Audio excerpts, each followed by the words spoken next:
It's been a few days now since we jumped to the new world, and since then the only person I've been able to meet up with so far is Melty, and the two of us together have set up on the top of one of the nearby mountains. As of right now, I've set up here at the top of the peak. I've even started with some basic smelting, but what's even more interesting is this is the first time we've ever used the create mod. Everybody on the server is completely fresh with it, and there's so many cool things you can do with it. Look at all these contraptions. This is a basic, simple setup. It's all powered by the windmill. The wind blows on these different sail blocks that spins it and then rotates these, and then the gears rotate and they move around. Let me get you some wheat and I'll show you some of the really cool parts of it. We're also playing on a 1.18.2 world, and I didn't know tinkers could be done in 1.18.2. It's actually changed a few different things, some not so much for the better. Used to be able to put lapis on a pickaxe to be able to get better drops, but now it does killager instead. I was hoping for looting. But how this works, if I take a bunch of wheat and I throw it onto here, all of the spinning grinds it, and eventually it's gonna pop out down here. And then this water that's being pushed by fans, once the water's on there for like 3.5 seconds, it turns right into there into dough. It's so cool. Create mod is gonna be absolutely amazing. Now down below, that's Melty's location. It's a bit of a walk for us to get back and forth. What I'm working on right now is an elevator. There was a hand crank on it before so that I could use to go and lower this because I was testing it out, and so we can get it to go all the way down. But now what I'm doing is I'm building a windmill, so basically we can get this, but put another one up here, which is gonna have a bunch of gears and shafts that come down and give us the power needed for this. And we'll have an actual elevator that can lift between the different levels of the mountain, and it's gonna be so cool. I began to explain the design process of the windmill and how it was gonna look, until I spotted something on the top very peak. I reached the top of the mountain to find something that didn't belong.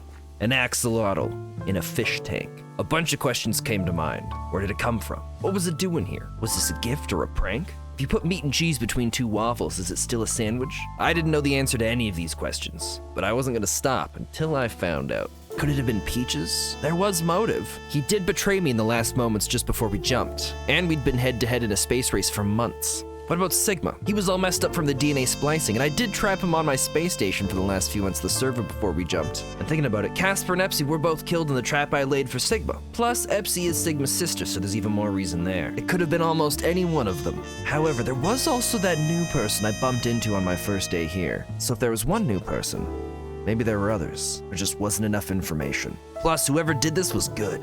Too good. Not a single strain of evidence. Not even a sign was left behind. I had nothing to go off of. But wait, what if this was more than a setup? What if this was a trap? What if the person was right here now watching me? They could have even set up other things. I needed to go, and I needed to go fast. I sprung into action, leaping off the roof and down to the farm below. To an ordinary person, this may have just looked like a cliff, and even to an unordinary person, it would have still just looked like a cliff. But to me, it was my escape route. Only a perfectly timed jump could give the clearance needed to pass over the edge down below and make it to the safety of the ocean's water. And once down, my getaway boat was in position and ready to go. I knew that in the dead of night, with the forest full of all sorts of creatures and mobs, it'd be hard for anyone to follow me behind. This was my only chance to get away. That was if I even needed to get away. Sprinting through the forest, we came across a new sight I hadn't seen yet before. But actually, I had seen it. This is the same place I came across on my first day here. Just now it had expanded a lot more. The only question's now, who was Dav? What was this idea that Dav was apologizing for? Who was Dav apologizing to? And why is it that it doesn't matter how many buckets I use on the milk machine never runs out of milk? I scoured the contents of the base. Tons of new things I'd never seen before. But no buckets and no axolotls. Out in the distance, the sun was coming up and I had to move because I was on the run. Or possibly on the run. I didn't know. Someone could have been watching or even following me. Or they might not have even been. What was the name of the axolotl, and who placed it there? Was it the same person who placed it there, the same person who built the containment around it? Or were they two entirely separate people working on two separately entire agendas? Or were they working together all together? And if I replace the bread of my sandwich with waffles, is it still considered a sandwich? What if I toast them? Is it a toasted sandwich? All I had were too many questions, and not enough time. Or possibly more time than I knew because nobody was actually following me. But was someone?